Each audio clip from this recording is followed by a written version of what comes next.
Ok, xin chào tất cả các anh em. Hôm nay chúng ta sẽ đến phần tiếp theo của game Horizon với nhân vật chính là Aloy. Nào, hôm nay làm The Mountain Jasper nhá. Xem nào. Vai. Mua đây. He he.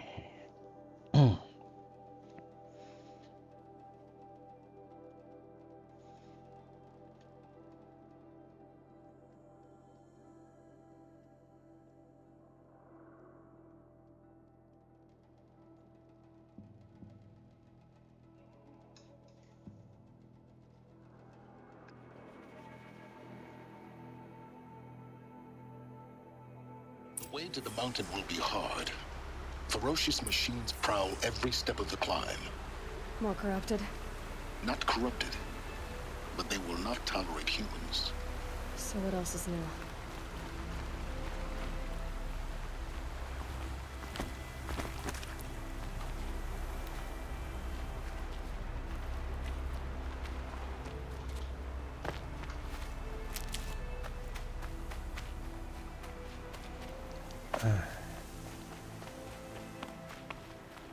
Rồi. Kiếm thêm ít máu này nha. For later. Làm tí máu tội gì? Vội vàng.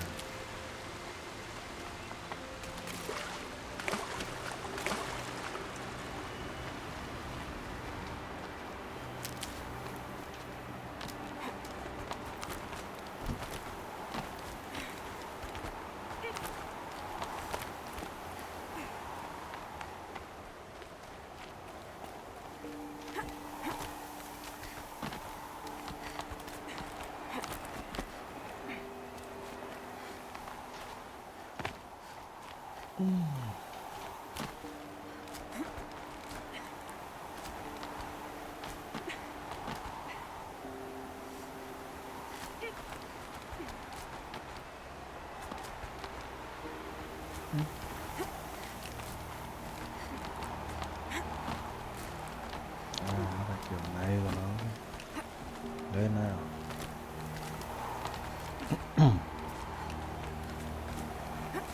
Đây. Bám lên đây. Rồi. Thời tiết bão tuyết vãi thật.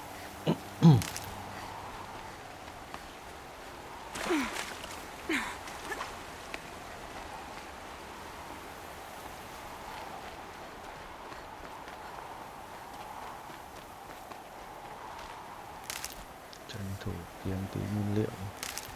Xem bao nhiêu cây rồi. 137 sắp hết rồi đấy. Vèo hết. Ý, máu máu thì không chê được. Cái bình vàng này là bình gì nhỉ? Đố thay chưa biết bình vàng này luôn, chưa biết cái tác dụng của nó luôn.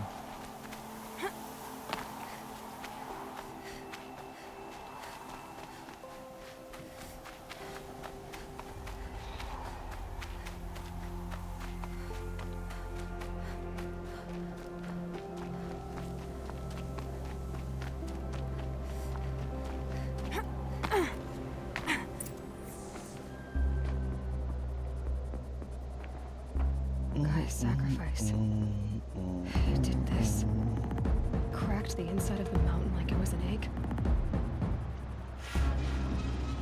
Yes. Quickly now. I've prepared the way ahead for you. Địa hình kia. So you've been in here before? Trông phức tạp rồi đấy. To a point. You'll see.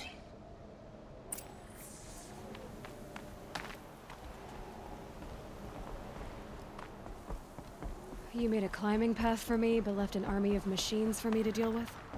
Since when were machines any obstacle for you? If you could fly, I wouldn't have bothered with the climbing path either. Đây là... Úi xồi ôi. Về thứ mẹ luôn. Don't look down. Don't look down. Lên, lên. Ô.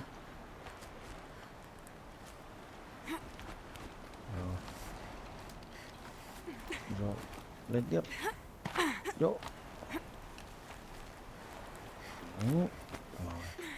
Có cái cầu thang lên này. This is exactly the kind of place I expected to find you in silence. Thank you. For years, I tried to get through this hatch. I drilled, I burned, I blasted. But we both know that you won't have any trouble getting through. You make it sound like I should apologize. Not at all. It never occurred to me that the way through would not be with force, but with a key. A key in human form. The failure of imagination was mine, not yours. In her message, Gaia said we could restore her, but after seeing the damage, how could that be? She said any effort to repair her must come after Hades is destroyed. I concur. Rebuilding the terraforming system now might allow Hades to use it as a weapon. Because of Gaia's sacrifice, it has been forced to search for means that are less convenient. But do you think it's even possible to restore Gaia? You know what the cauldrons are capable of.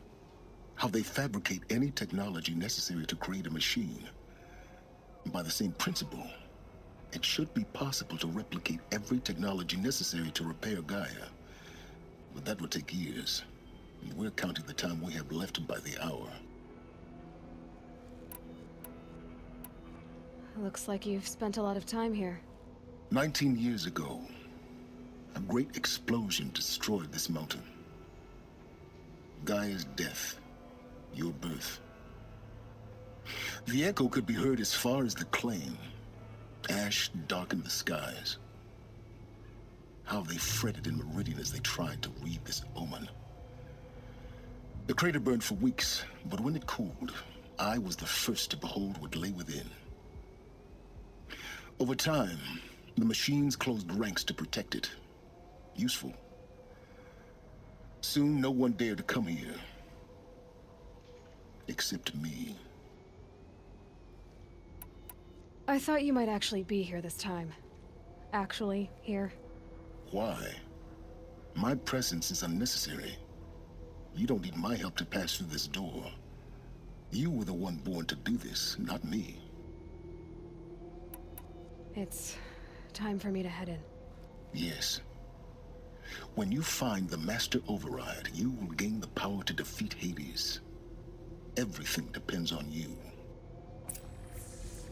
Rồi, activity scan. Genetic identity confirmed. Entry authorized. Rồi. Greetings, Dr. Sobek. You are clear to proceed. Mind your footing. Ấy, từ. Xem nó nhìn quanh đây có cái gì. Đấy. Úi trời ơi.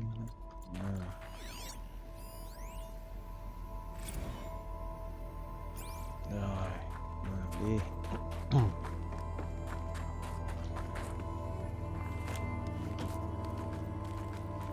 Ấy. Sang đây chứ. Rồi.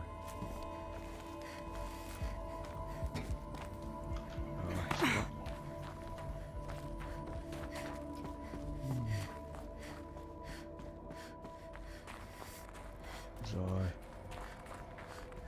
rồi. Cái gì đây?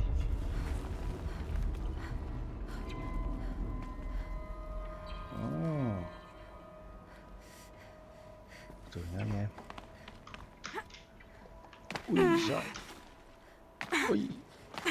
Vãi. Rồi.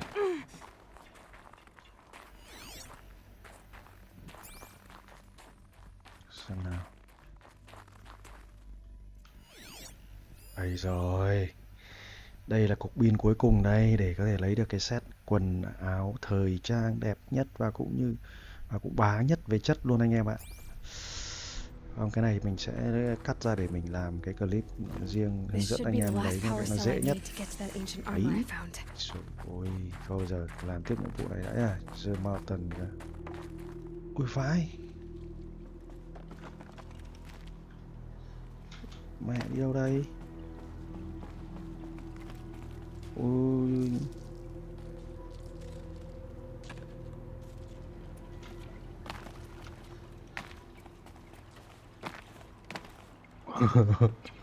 Parkour điều vãi lìn. Mình còn đéo tin là mình nhảy được cơ. Rồi, rồi, ok, bình tĩnh. Nào, đi đâu nữa? Sang bên kia. Đây, sao vào đây? Guess that's my way across. Quét cái, lấy dữ liệu. Phà.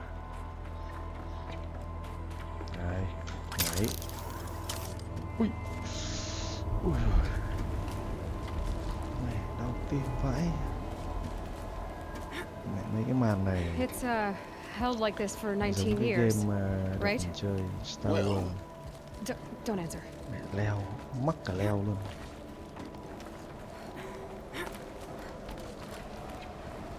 Rồi.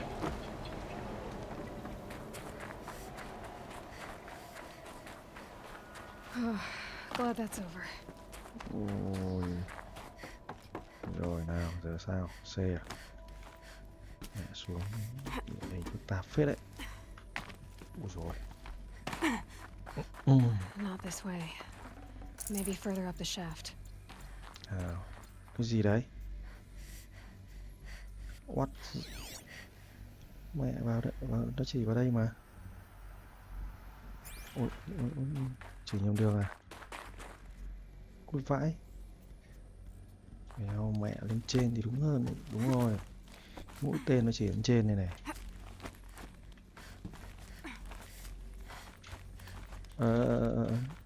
Ok. Lên em. Đấy, đây này, lên này. Rồi. Lên em.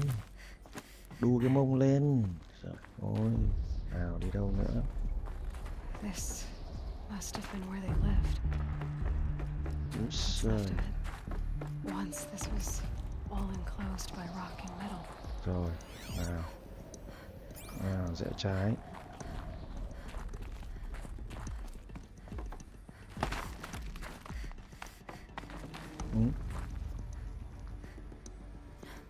Lên trên thì... À đây. Mình tưởng phải đu lên. Rồi, nào, tiếp. Không, đi ra bên này. Elizabeth's Ôi đúng room. rồi. Nào, I know it. insert bedroom. She didn't even get a chance to unpack. These are her journals. Elizabeth's Để xem journals. làm ăn đi được gì nào. And they're all destroyed? Scan them. The Focus can rebuild them, but the process is slow. To us, it seems a powerful device, but its engine is tiny and limited. How slow? Days, weeks, years. Concern yourself with stopping Hades and extending the future, and you might live long enough to hear them. Ồ, đi đâu đấy?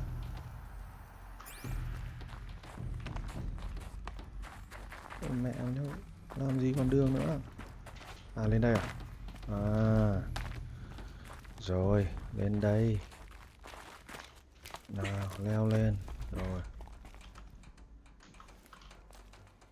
À, đây rồi.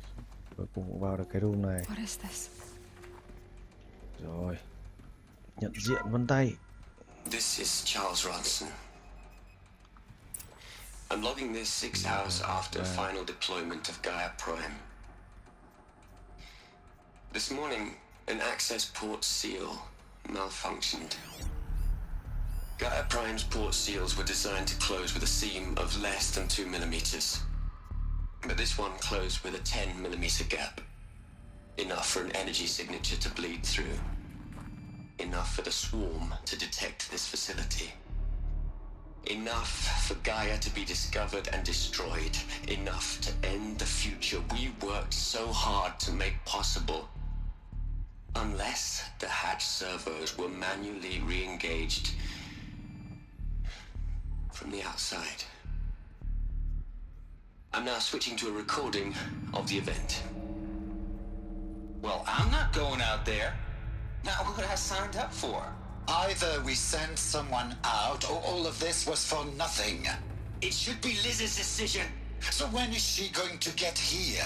She said 5 minutes. You don't think... Okay, everyone. the seal. Gaia? Seal closure at 1.4 millimeters. Confirmed. Elizabeth, no. We'll find a way to bring you back in. It's not gonna happen. The swarm's too close. Really. It's alright. Gaia's complete. She'll take care of things from here on out. That's what she does. Not like this. There's so much we... Guys, you know me. Đây anh em này. I'm no good Đây at chính endings. là người mặc bộ giáp At này. letting things end, Đấy, so, bộ giáp mình sắp sửa lấy được anh em. So, Đẹp thế. happy trails, Liz. And, see you around. Yeah. Take care of each other, alright? Liz, I'm okay with this. I want to go home. Goodbye.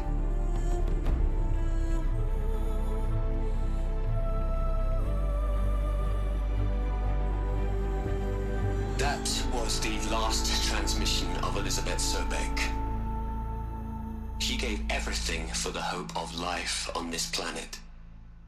And we are all in her debt. Ấy, từ từ.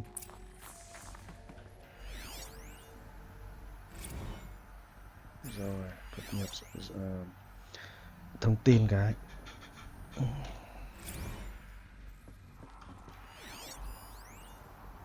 Rồi, nói chuyện với Silent là Aloy?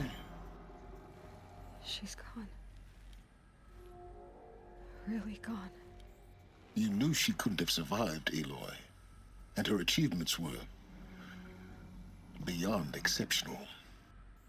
While her people bickered, she was the one who took responsibility. The only one who could. She was better than them. That's not what I said. She was. You shouldn't be afraid to admit it. Can't you just for one moment stop calculating and let yourself feel? She sacrificed herself for her friends, for the future, for life on Earth. Doesn't that stir anything in you? The generosity of it. You're trying to invest her decision with something magical. It was a rational choice, not based on sentimentality. You're wrong. Remember, she knew it wasn't enough for Gaia to think. She taught Gaia to feel. To care, to sacrifice, to believe in life. Enough to fight against hopelessness. If it wasn't for that sentimentality, life would have ended. You and I would never have existed. Your argument is sound. I'm sorry for your loss. She said she wanted to go home. Maybe. What? Nothing. It's time to go on.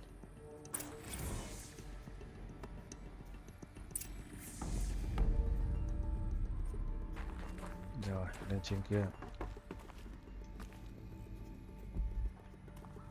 Mở cái cửa cái xem nào.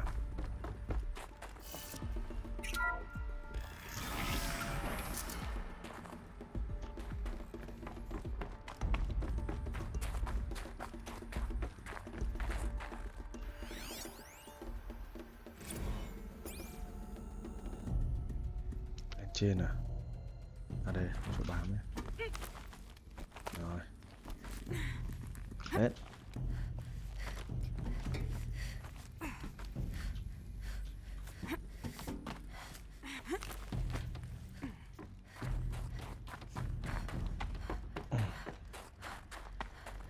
There's another section at the back of the crater. Looks like it survived the blast. Because it was armored. Đi. You found the control room. Rồi. Ui, I'm on my way. mẹ ơi, mày ấn kịp vãi. Vãi cả đây. Nào, sang cái này à? Rồi, sẽ bám cái này đúng không? Đu lên nhảy sang. Rồi. Lên. Ui. Lên.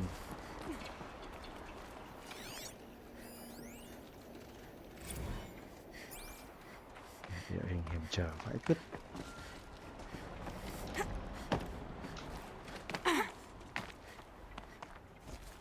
Ô.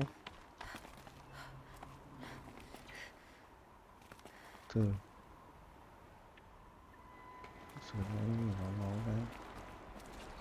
Vấn đề là không biết lên hay đi đâu đây. Hay sang đây. Nhảy cả nhá, thử cái. Ui, chạy đéo được rồi. The fuck.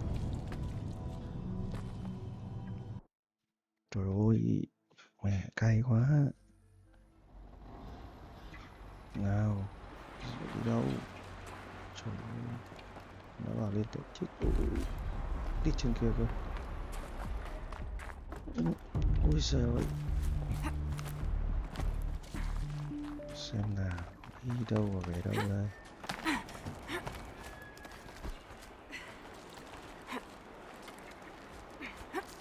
Rồi, nào, lên đi, lên này. Lên cái đoạn nào kẹt nhỉ? Hình như đoạn này, đây, nhảy lên chứ. Đấy, đúng rồi, phải lên đây. Đúng rồi, nhảy.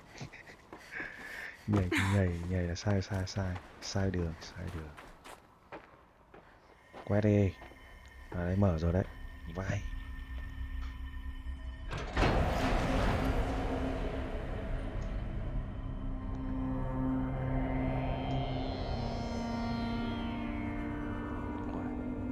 Toàn bộ ekip những người điều hành của trạm là chết hết này.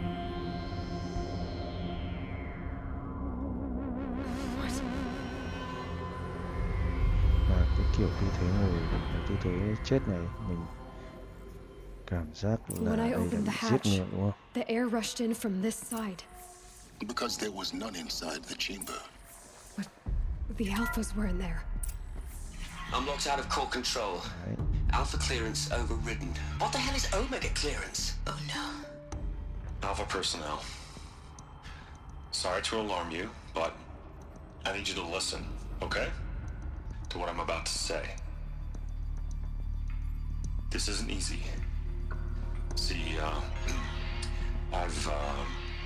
please, stop trying to access the system, okay? See, what this is about is, I said stop trying to access the goddamn system. What I'm trying to say is, I can't stop thinking about the ones who'll come after us. Those innocents. Those blameless men and women. We're gonna give them knowledge? Like it's a gift? Ted. We've talked about this before. Apollo has 3,000 plus fail-safe conditions. It's not a gift, it's a disease. They're the cure, and we're gonna give them the disease. Our disease? No, we can't. And it's not too late. If we're willing to sacrifice. Ted, it doesn't need to be like this. It already is, Samina. I did it 3 minutes ago.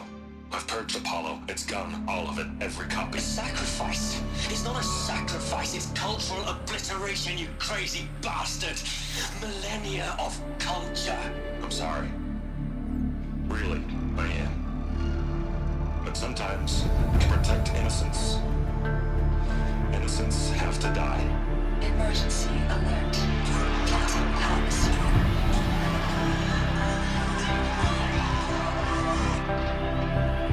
Đồng ở nhà. Đây là cái đồng. Thì cái chuyện chết tự nhiên là một bên gần ghét nhau như này.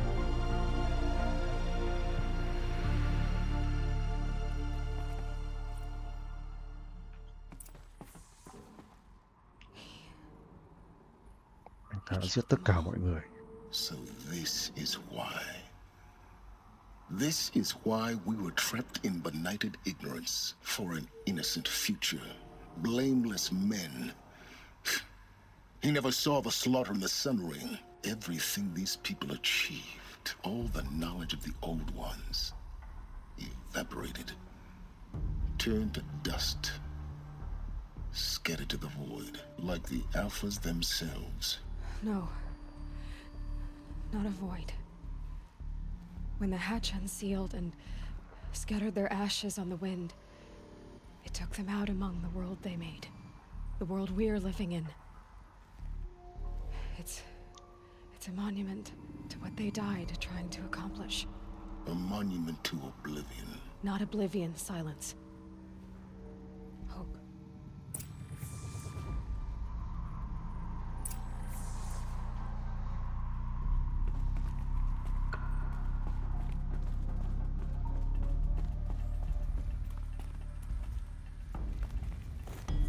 Master override. It's so small. Now all you have to do is kill Hades with it. Rồi, giờ đi ra nào. Đi ra nào.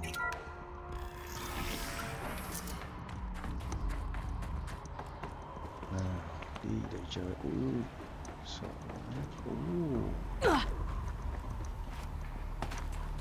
Sound good? Try not to fall to your death. Đúng rồi. The Master override doesn't override gravity. Ui. Đâu đây? Đi lên đây à? Lên đây à?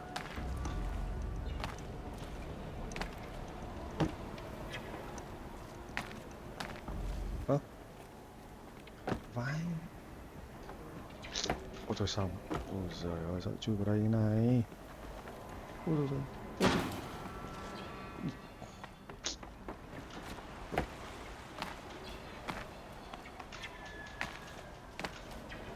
Rồi, đường nào lên đây? Hả? Đường nào đấy? Từ anh em.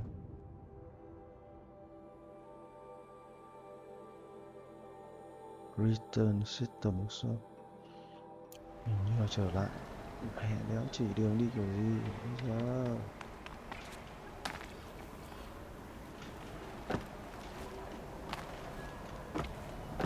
Rồi, vãi cả đài.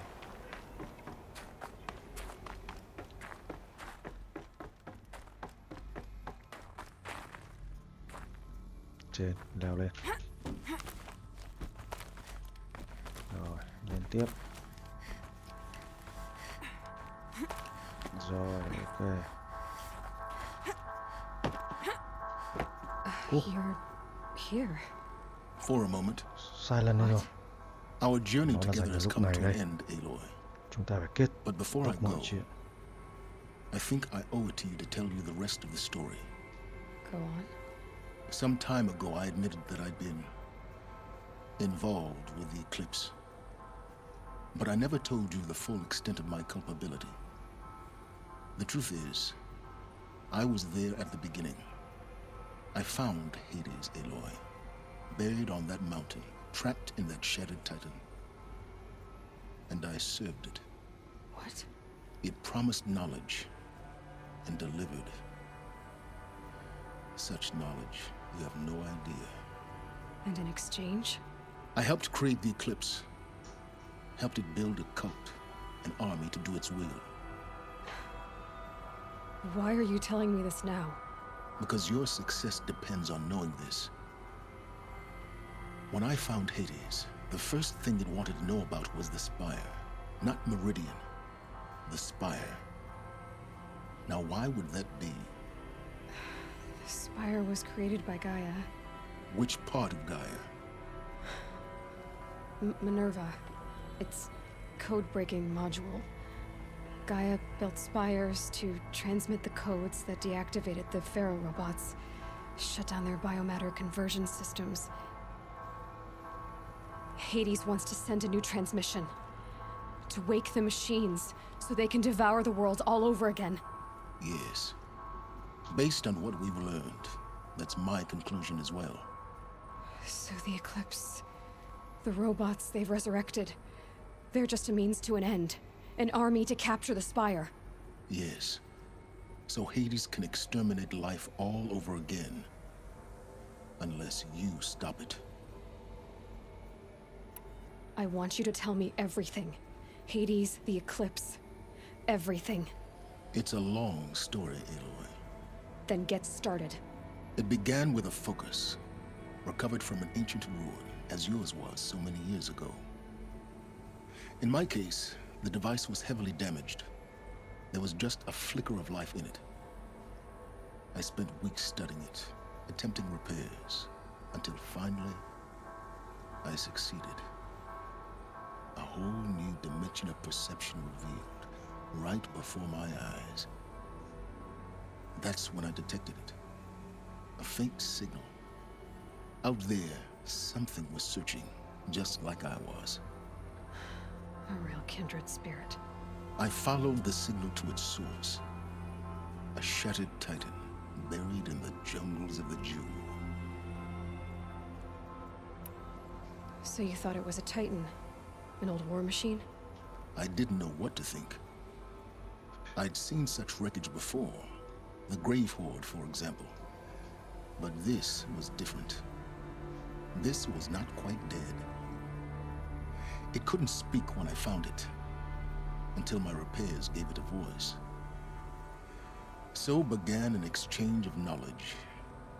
It wanted to know everything about our world, its tribes and machines.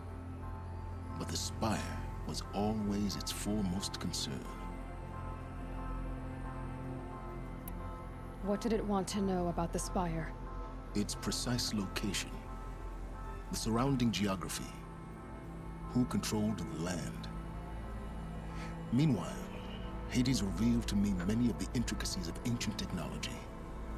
It bid me to recover and repair more focuses. Before long, I had a couple dozen up and running. Enough to equip a small army. The commanders of one, anyway. I didn't care. I was learning so much. Physics, calculus. You have no idea. And the Shadow Karja? How did they become involved? The Karja Civil War was a happy coincidence. A perfect opportunity. An opportunity? That's what it was to you? Yes. Overnight, half the tribe was in exile, desperate to win back Holy Meridian. Their religion made them easy to manipulate. All I had to do was present Hades as the buried shadow of their mythology. So yes, it was an opportunity. I arranged for High Priest Bahavas to meet with Hades. Helis was there as well. And so the eclipse was born. Anything to win back Holy Meridian. But Hades didn't care about Meridian. And neither did you. We live in a world of fallen cities and vanished tribes. What were a few more?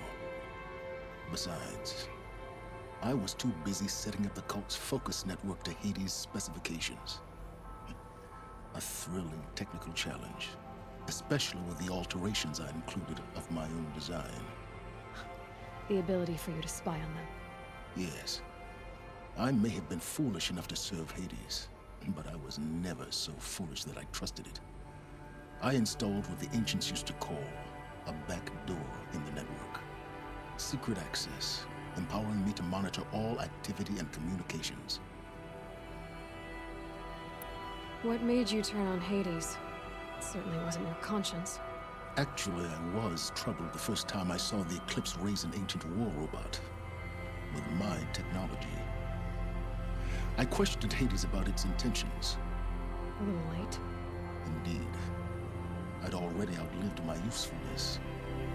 When I completed work on the Focus Network, Hades summoned me to receive my reward. The next moment, I heard it broadcast my kill order. I've been a fugitive ever since. So when did I come into this? Our path together? When Olin stumbled on you. System threat detected. That got my attention. A kill order against a savage Nora girl? Why would Hades bother with that? But then I saw that this Nora girl was wearing a focus and bore an uncanny resemblance to a great scientist of the old world. Helis moved quickly. I thought you were dead. But then I detected your focus inside the Nora mountain. The more I observed you, the more convinced I became of your extraordinary nature and usefulness. Through you, I could finally discover the secrets of the Earth. I vowed to do everything I could to ensure your success. The rest, as they used to say, is history.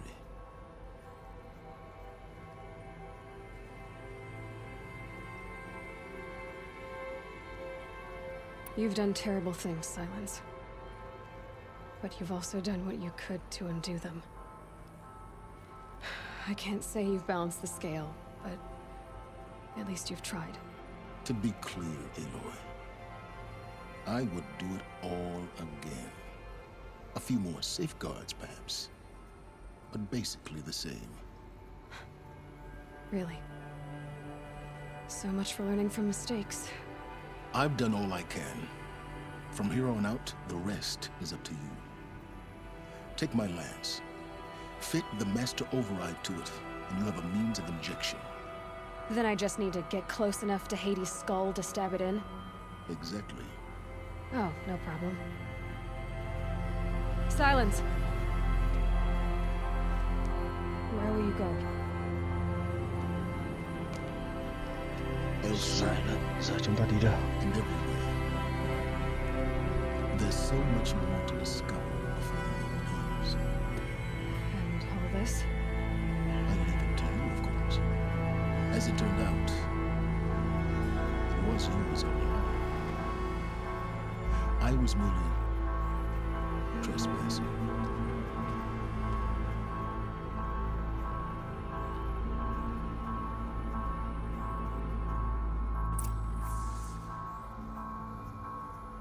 Ok, nào để xem nào.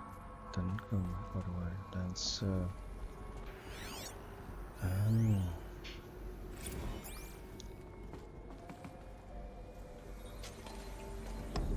Ui, mẹ. Vẫn có đồ chơi mới này anh em ơi. Có đồ chơi mới.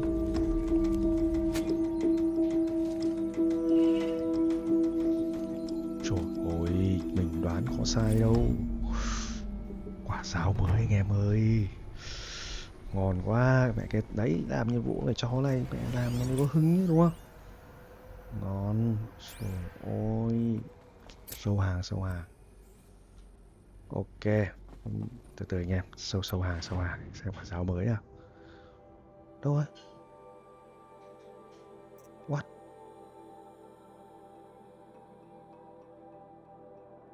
Ơ? Hay là nó chỉ đơn giản là vẫn cái giáo này nhưng mà nó thay đổi hình dạng ấy. Thử thế nào. Đúng rồi. Đấy. Ui dồi ôi. Vãi. Trời ơi, chất không anh em.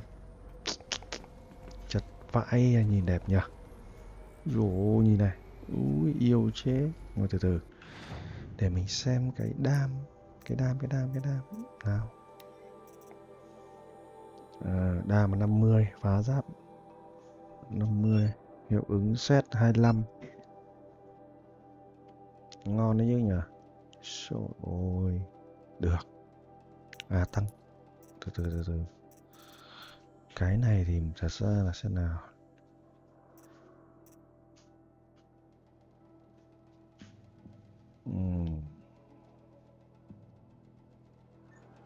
Rồi. Thế thì không. Đã thế thì mình tăng vào giáo. Ok, còn 2 điểm, một level nữa thôi. Đã tăng nốt được cái này. Rồi.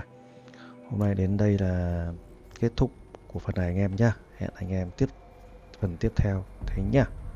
Xin chào tất cả các anh em. À đâu, từ. Không. Đã thế thì làm nốt cái phần nhiệm vụ đi lấy cái bộ giáp luôn anh em nhá. Tiện thể luôn. Đúng không? Lấy nốt phần cuối cùng. Ui dồi ôi, sao vậy? Từ. Cái quét chính này. Rồi, từ. Quét chính có 2 phần mở nhà này. Đâu nhỉ? Đâu sai quét trên accident đây này. Cái quét này anh em này. Đấy. Rồi. Ok. Ôi mẹ, vẫn phải ra khỏi đây. Bây giờ. Ui, mẹ ra kiểu gì đấy? Vãi cứt. Cho xuống đường nào đơn giản tí đi. Ui, đây. Đây, đi xuống đây. Mà. Rồi. Ấy. Đi xuống đây. Rồi. Ui, leo xuống rồi à. Ui, ghê quá. Nào. Về hết ca người. Nào. Ô. Ô. Từ. Ôi ôi. Ui. Ôi mày quá. Mất tí máu, mất tí máu thôi. Không sao. Cái gì? Đam... là cái gì nhỉ? Đi thu thập nhiều thông tin phết rồi anh em ạ. Vãi thật. Thôi. Nào. Rồi, ra khỏi đây rồi. Đâu cái nhiệm vụ của tôi đâu? Quái. Ố, nhiệm vụ đâu nhỉ? Ố, từ anh em mình đi. Nên nó vẫn bắt phải đi bộ xuống tận kia cơ. Rồi, thích ra kia. À, chắc phải qua. Phải qua đây. Qua đây mới được.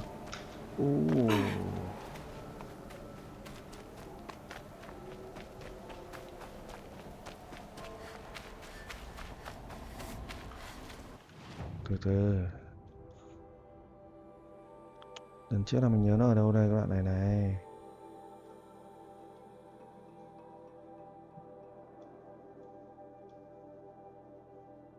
Cái hang nào nhỉ? Tự nhiên quên bố nó rồi.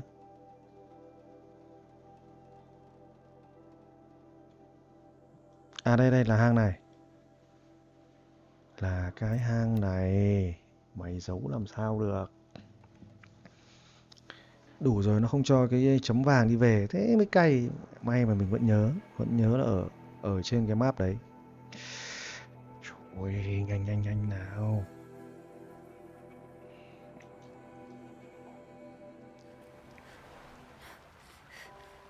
Từ. Đâu rồi? Đây này. Nó là ở cái hang này. Biết hay đúng không nhỉ? Đâu, đây chứ. Mình chỉ nhầm mẹ rồi. Vãi thật.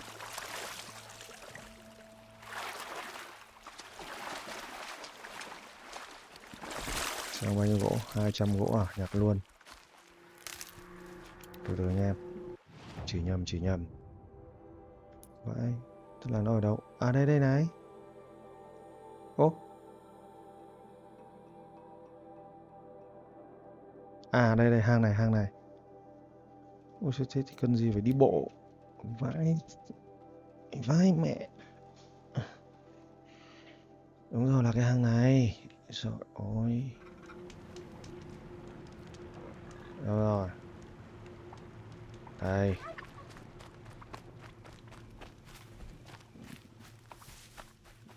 Leo lên cơ.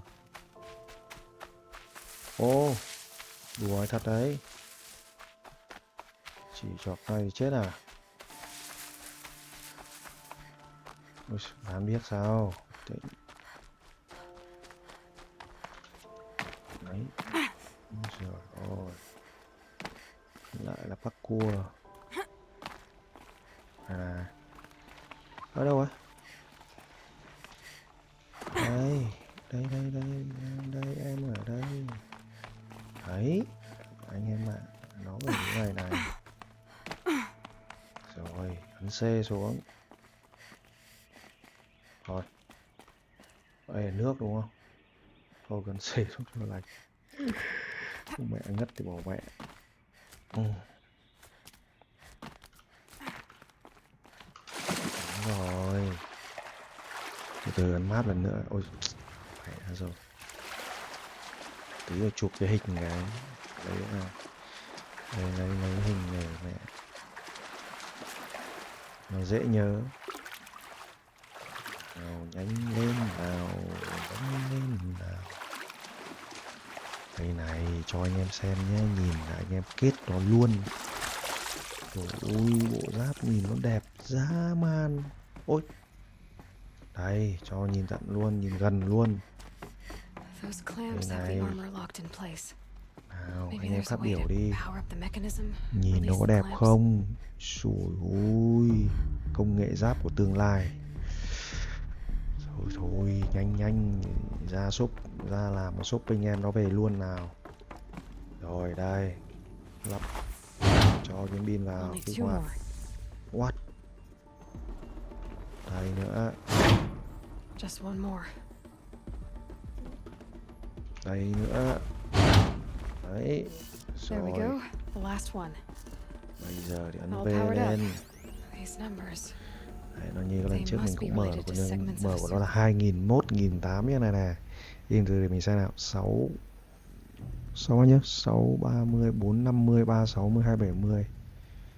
Từ từ xem nào. Để xem nào, sang nào. 6 30 4 50 3 60 2 70 90 này. Sang phải. Yes.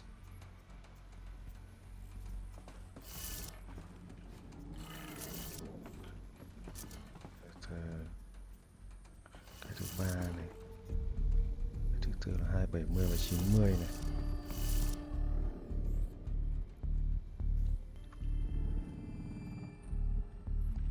Này xem nào, 270 và 90. Nếu thế thì nó phải là như này.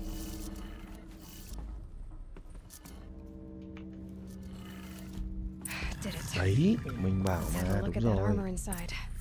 Cái này anh em sẽ thắc mắc nhá, thì để mình sẽ làm hẳn một cái clip hướng dẫn từ A đến Z luôn, là lấy được cái bộ này và cách xoay như nó như nào thì nó logic.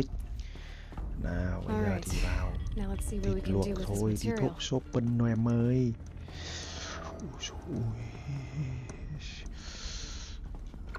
Ui, vai.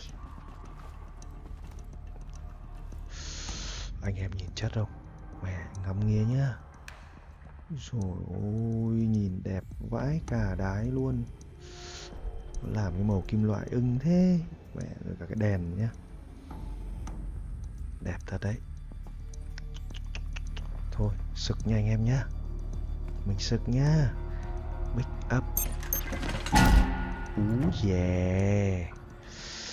Mà cái nhiệm vụ này nhá, bộ đồ của bộ quần áo bá đạo nhất của cái phiên bản này nha anh em nhé, chứ còn chưa nói cái các bản cập nhật sau về sau đâu nhá. Bản nguyên gốc thì cái bộ quần áo này theo mình là khỏe nhất luôn. Đấy, mà anh em biết lấy ở đâu không? Lấy ở nhiệm vụ phụ nha anh em nhé. Đấy.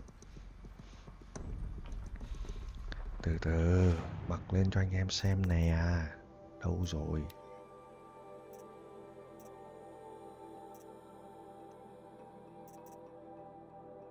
Đây.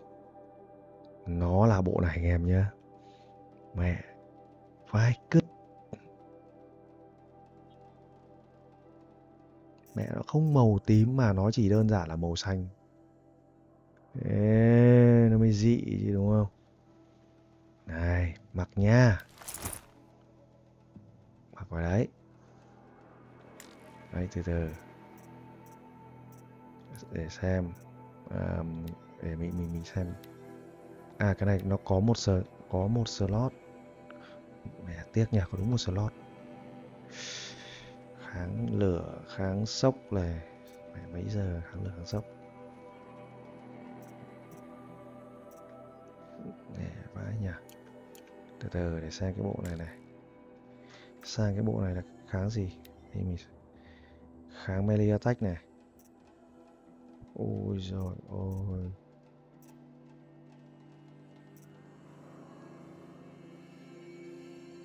Rồi cho nó mẹ kháng này đi. Rồi. Đấy, cho nó đẹp dai vào. Đâu. Đây 16% melee attack này.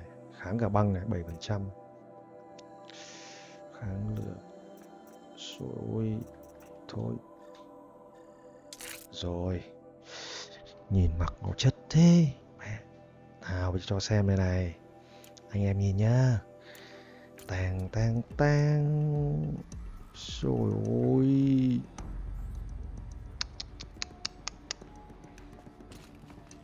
Vãi nhìn chất nhờ.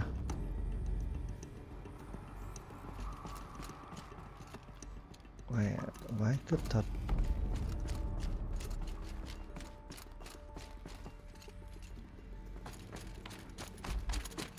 Ui, mẹ sướng quá quên mẹ đường ra. Vãi. Bó tay. Trời ơi, từ từ nha, để cái bơi ra đã. Rồi.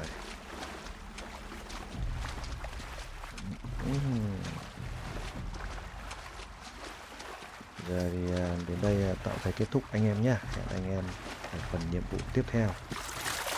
Vậy nhá, xin chào tất cả các anh em. Sorry anh em nhé, đây không phải bộ đấy.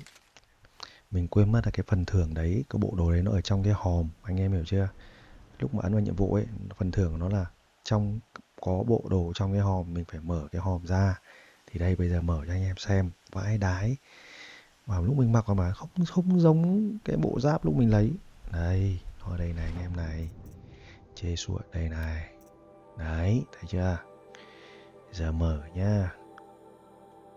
Đây, lấy hết luôn. Rồi ok, bây giờ vào lên bộ giáp này. Đấy, đây anh em này. Đây này, đây mới là bộ bá đạo này này anh em này. Đấy. Bây giờ mặc thử nhá. Đấy, mặc rồi, giờ anh em xem từ từ. Công nghệ Asian Technology bởi Aloy, Nora Brave, Oseram Olin, take time to. Nói nôm na là nói vui là đây. Đấy, anh em thấy chưa? Úi rồi, úi, đấy, nó long lánh, thích không? Trời ơi, chất chưa? Đây này, nói nôm na là gì nhỉ? Cái bộ này ấy, nó tác dụng của nó như là bộ, nói vui nhá, là như bộ Black Banzer ấy anh em. Trong Earthspringer ấy, đấy, nó hấp thụ sát thương. Và nó hấp thụ đến mức, tức là gần đến mức là cao nhất ý, thì nó sẽ chuyển sang màu đỏ. Lúc đấy anh em phải tránh không cho quái nó đánh vào mình nữa để nó hồi lại. Đấy, hiểu chưa? Cơ bản nó là ở đây. Để ra thử luôn nhé, test cho anh em xem luôn nhé. Đấy, nó nhấp nháy này chứ. Trời ơi, ai nghĩ đâu làm nhiệm vụ phụ có bộ đồ vãi cả cứt như này. Quái đâu. Ôi, lúc cần test thì theo thấy quái đâu. À đây rồi, quái đây. À, cho này đánh nhẹ đi. Cho này nhá. Đấy, thấy chưa? Anh em thấy chưa? Cứ từ từ, nó chưa phải đỏ đâu. Đấy. Anh em nhìn nhá. Đây. Đấy, nó hồi lại, thấy không? Nó hồi lại. Đánh nữa đi.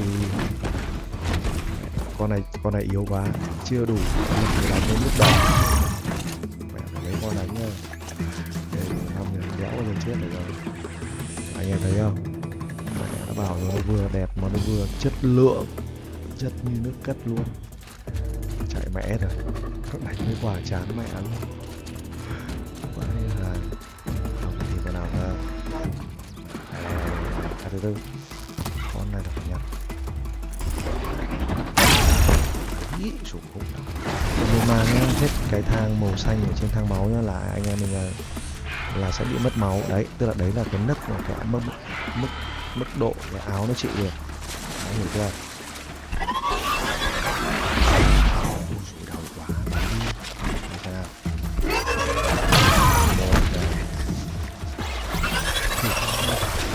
Đi. Rồi.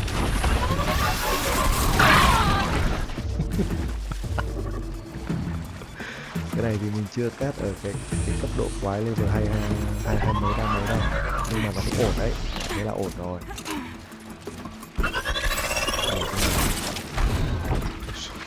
Đánh mình nó cũng khổ cơ. Cảm giác sung sướng vãi anh em ạ.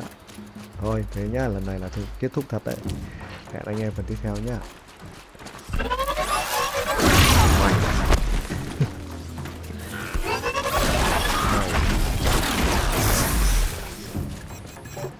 Giáo mới của anh mà đủ chỉ hút thôi ạ. Giáo này cũng slot rồi, tiếp tiếp. Chẳng hiện. Ôi ơi.